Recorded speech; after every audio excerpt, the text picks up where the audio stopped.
ဘယ်မင်္ဂလာပါကျွန်တော်တီယိုပါဒီကမီချော့ပလာဇာလေးကိုလဲသွားမယ်ပေါ့နော်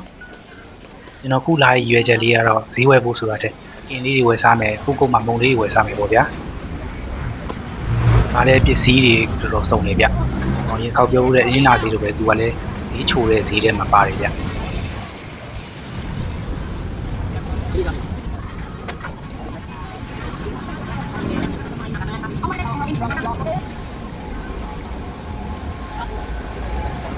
ကင်းဆိုင်လေးတော့ရောက်ပြီပေါ့နော်ကင်းလေးဝယ်လိုက်ပါဦးမယ်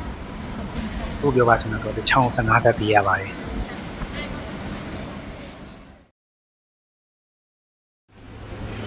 ကဲဒီချော့ပလာဇာရဲ့ခုကုတ်လေးရောက်ပြီတော့ဘာရှိလဲအဲ့ကြည့်လိုက်ရအောင်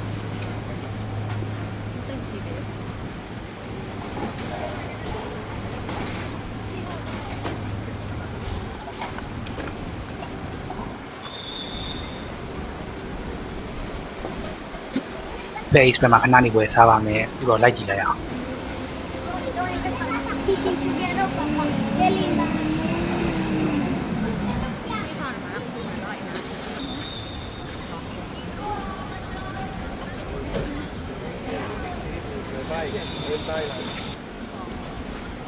နားနေကျွန်တော်တော့ဝယ်ထားမယ် key base ပဲကတော့မြန်မာလိုလည်းပြောပြရကြ